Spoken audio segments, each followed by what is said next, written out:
ready.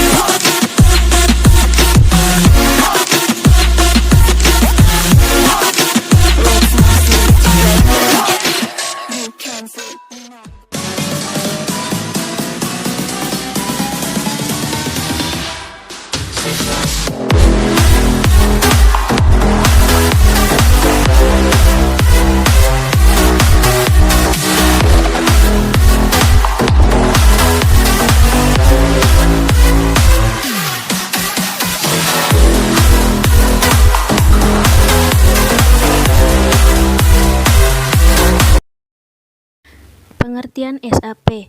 Menurut Peraturan Pemerintah Nomor 71 Tahun 2010 tentang Standar Akuntansi Pemerintah. Standar akuntansi pemerintah adalah prinsip-prinsip akuntansi yang diterapkan dalam menyusun dan menyajikan laporan keuangan pemerintah. Laporan keuangan pokok menurut SAP adalah: yang pertama, laporan realisasi anggaran; yang kedua, neraca; yang ketiga, laporan arus kas; yang keempat, catatan atas laporan keuangan.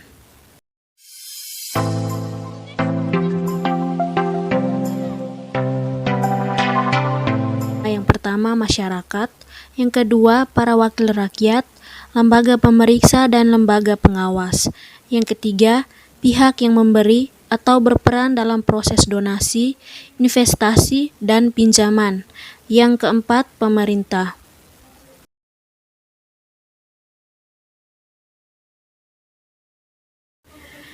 Selanjutnya, tujuan Standar Akuntansi Pemerintahan atau SAP. Yang pertama, menyusun standar akuntansi yang sesuai dengan peraturan perundang-undangan, praktik, dan wacana akuntansi paling mutakhir di Indonesia maupun di lingkungan internasional. Yang kedua, membantu entitas pelaporan menghasilkan laporan keuangan sesuai standar akuntansi pemerintahan. Yang ketiga, membangun dan meningkatkan pemahaman masyarakat akan manfaat informasi dalam laporan keuangan yang disusun sesuai dengan standar akuntansi pemerintahan. Dan yang keempat, meningkatkan profesionalisme dan independensi Komite Standar Akuntansi Pemerintahan.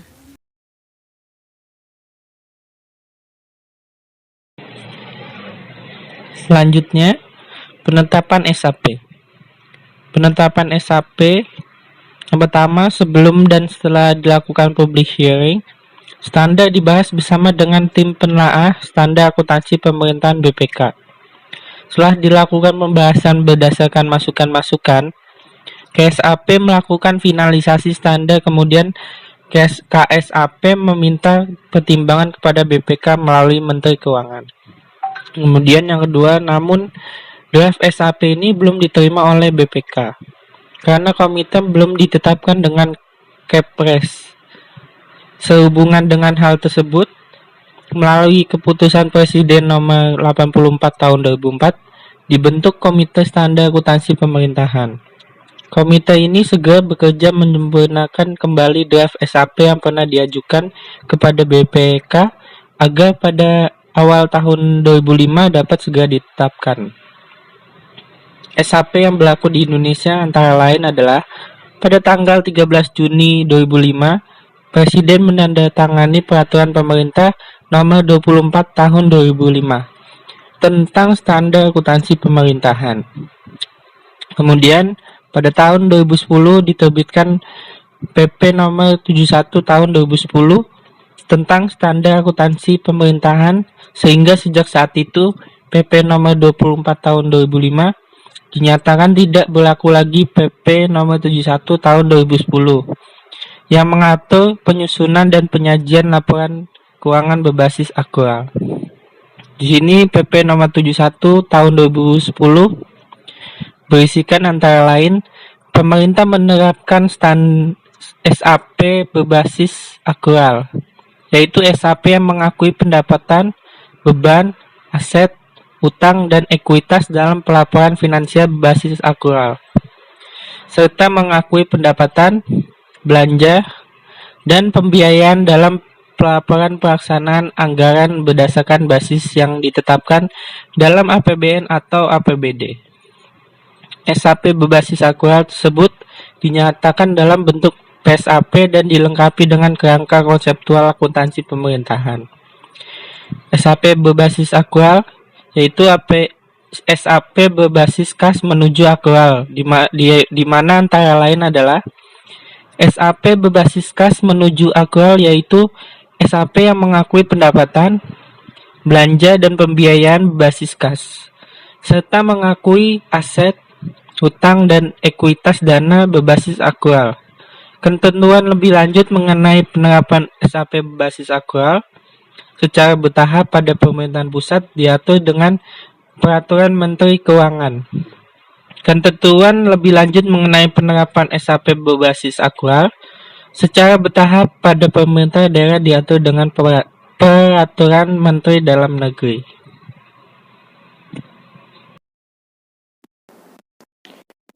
Kerangka konseptual. Menurut PP nomor 71 tahun 2010 ayat 1, kerangka konseptual merumuskan konsep yang mendasari penyusunan dan pengembangan standar akuntansi pemerintah yang selanjutnya dapat disebut standar tujuan menjadi acuan. Yang pertama, penyusunan standar dalam melaksanakan tugasnya. Yang kedua, penyusunan laporan keuangan dalam menanggulangi masalah akuntansi yang belum diatur dalam standar. Nomor 3, pemeriksaan dalam memberikan pendapat mengenai apakah laporan keuangan disusun sesuai dengan standar. Nomor 4, para pengguna laporan keuangan dalam menafsir informasi yang disajikan pada laporan keuangan yang disusun sesuai dengan standar akuntansi pemerintah. Selanjutnya, kerangka konseptual berfungsi sebagai acuan dalam hal terdapat masalah akuntansi yang belum dinyatakan dalam standar akuntansi pemerintah. Terjadinya pertentangan antara kerangka konseptual dan standar, maka ketentuan standar diunggulkan relatif terhadap kerangka konseptual ini. Dalam jangka panjang, konflik demikian diharapkan dapat sejalan dengan pengembangan standar akuntansi pemerintah di masa depan. Selanjutnya kita bahas yaitu lingkungan akuntansi pemerintah. Menurut PP nomor 71, lingkungan akuntansi pemerintahan sebagaimana yang terungkap di dalam standar akuntansi pemerintah yaitu 1. Lingkungan operasional organisasi pemerintah berpengaruh terhadap karakteristik tujuan akuntansi dan pelaporan keuangannya. Yang kedua, ciri-ciri penting lingkungan pemerintah yang perlu dipertimbangkan dalam menetapkan tujuan akuntansi dan pelaporan keuangan.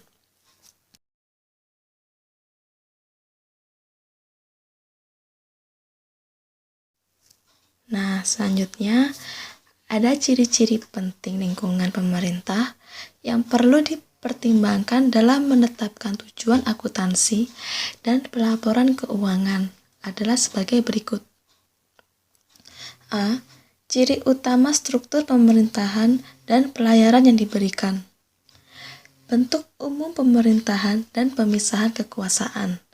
Sistem pemerintahan otonomi dan transfer pendapatan antar pemerintah. Adanya pengaruh proses politik, hubungan antara pembayaran pajak dan pelayaran pemerintah. B. Ciri keuangan pemerintah yang penting bagi pengendalian. Anggaran sebagai pernyataan kebijakan publik, target-target fiskal, dan sebagai alat pengendaliannya. Investasi dalam aset yang tidak langsung menghasilkan pendapatan. Kemungkinan penggunaan akuntansi dana untuk tujuan pengendalian.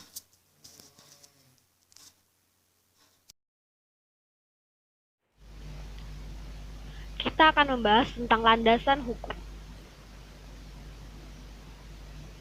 Standar Akuntansi Keuangan oleh Ikatan Akuntansi Indonesia pada tahun 1994. Kebutuhan standar akuntansi pemerintah kembali menguat. Oleh karena itu, Badan Akuntansi Keuangan Negara atau BAKUN, Departemen Keuangan mulai mengembangkan standar akuntansi. Pada PP 105/2000 secara eksplisit menyebutkan perlunya standar akuntansi pemerintah dalam pertanggungjawaban keuangan daerah. Pada tahun 2002, Menteri Keuangan membentuk Komite Standar Akuntansi Pemerintah Pusat dan Daerah yang tercantum dalam KMK 308 KMK 012 2000. Selanjutnya, pada Undang-Undang Nomor 1 Tahun 2004 tentang Pembendaharaan Negara kembali mengamatkan penyusunan laporan pertanggungjawaban pemerintah pusat dan daerah sesuai dengan standar akuntansi pemerintah. Bahkan mengamatkan pembentukan komite yang bertugas menyusun standar akuntansi pemerintah dengan keputusan Presiden. Dalam penyusunan standar harus melalui langkah-langkah tertentu, termaksud dengan pendapat atau hearing, dan meminta pertimbangan mengenai substansi kepada BPK sebelum ditetapkan dalam peraturan pemerintah. Nah, dalam landasan hukum ini juga ada 3 pendukungnya. Yang pertama, entitas akuntansi dan entitas pelaporan. Yang kedua, konsekuensi yang ditetapkannya PPSAP. Yang ketiga, dukungan KSAP.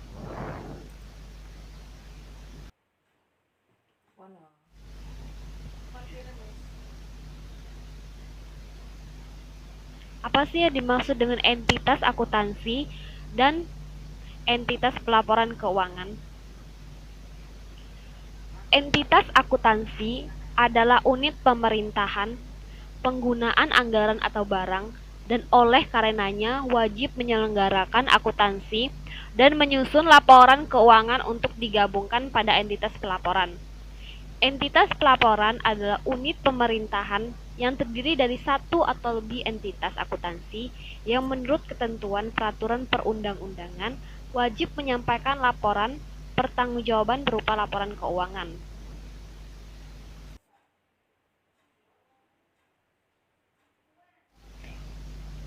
Yang kedua adalah konsekuensi yang ditetapkan PPSAP. Dengan ditetapkan PPSAP diharapkan akan adanya transparansi, partisipasi, dan akuntibilasi pengolahan keuangan negara guna mewujudkan pemerintahan yang baik atau good governance, sehingga diperlukan langkah-langkah strategis yang perlu segera diupayakan dan diwujudkan bersama dalam rangka implementasi standar akuntansi pemerintah. Salah satu langkah yang akan dilakukan pemerintah adalah menyusun sistem akuntansi yang mengacu pada SAP. Untuk implementasi pada pemerintah daerah, Departemen Dalam Negeri telah membuat serangkaian kebijakan atau strategi implementasi SAP, antara lain 1. Omnibus Regulation, revisi PP 105/2000 dan Kepmentri 29/2000. 2. Melakukan identifikasi terhadap hal-hal yang memerlukan revisi, antara lain jenis laporan keuangan, penyesuaian beberapa kode rekening, perubahan sistem dan prosedur akuntansi. Perubahan peran organisasi keuangan daerah. Yang ketiga, penerapan PPSAP disesuaikan dengan kondisi Pemda dalam penerapan sistem pertanggungjawaban sesuai Kepmendagri 29/2000. Yang keempat, revisi dilakukan secara bertahap dan selektif. Yang kelima, melakukan pendampingan kepada pemerintah daerah dalam implementasi standar akuntansi. Yang keenam, pelaksanaan daerah media inkubulator atau DMI secara sukarela dalam penerapan PPSAP. DMI adalah salah satu program Depnegri melalui Dirjen BAKD dalam rangka menegakkan pilar good governance, akuntabilitas, partisipasi masyarakat, dan transparansi melalui pemberian pedoman, pembinaan, bimbingan, diklat, konsultasi, dan pengawasan. Implementasi dilaksanakan sesuai dengan kemampuan daerah dan perlu adanya sosialisasi dan penyamaan persepsi kepada para stakeholders. Contohnya auditor, Pemda, dan pihak terkait lainnya. Yang terakhir adalah evaluasi dan monitoring secara berkala dari pihak-pihak yang berwenang.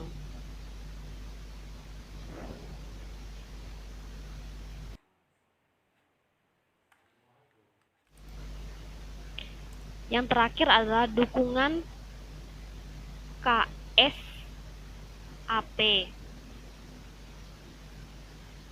Dalam rangka implementasi SAP, KSAP telah menyiapkan helpdesk.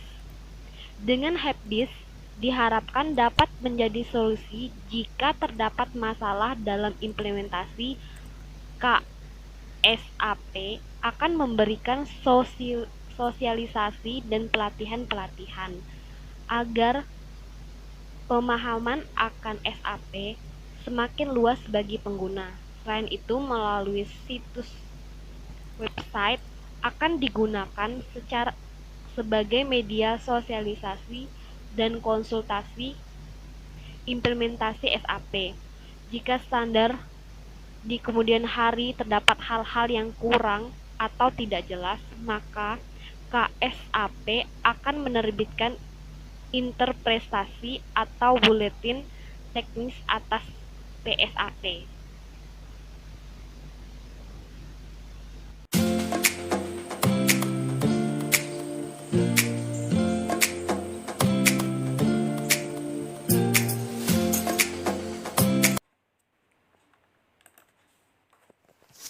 Tahapan standar akuntansi pemerintah. SAP diterapkan dengan PP nomor 24 tahun 2005 tanggal 13 Juni 2005 tentang standar akuntansi pemerintahan atau yang disingkat PP SAP. Penyusunan SAP melalui tahapan-tahapan seperti 1. Identifikasi topik untuk dikembangkan menjadi standar. 2. Pembentukan kelompok kerja atau pokja di dalam KSAP. 3. Riset terbatas oleh kelompok kerja. 4. Penulisan draft SAP oleh kelompok kerja. 5. Pembahasan draft oleh komite kerja. 6. Pengambilan keputusan draft untuk dipublikasikan. 7. Peluncuran draft publikasian SAP. 8. Dengar pendapat terbatas dan dengar pendapat publik. 9. Pembahasan tanggapan dan masukan terhadap draft publikasian. Dan yang terakhir 10. Finalisasi standar.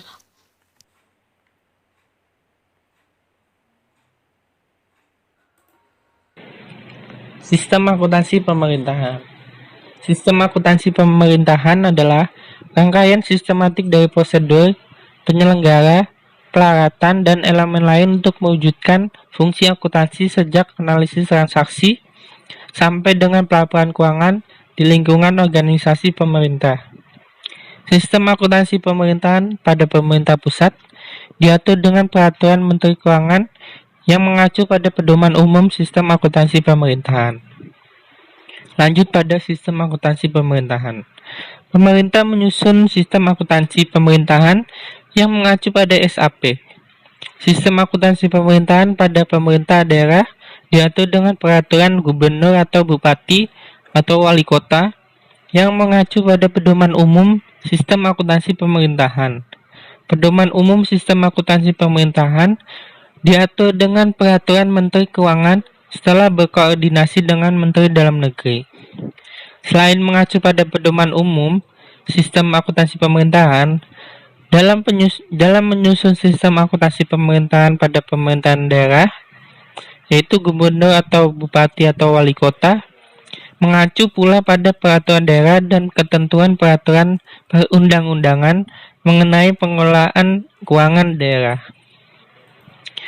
Pedoman umum sistem akuntansi pemerintahan diperlukan dalam rangka mewujudkan konsolidasi fiskal dan statistik keuangan pemerintahan secara nasional.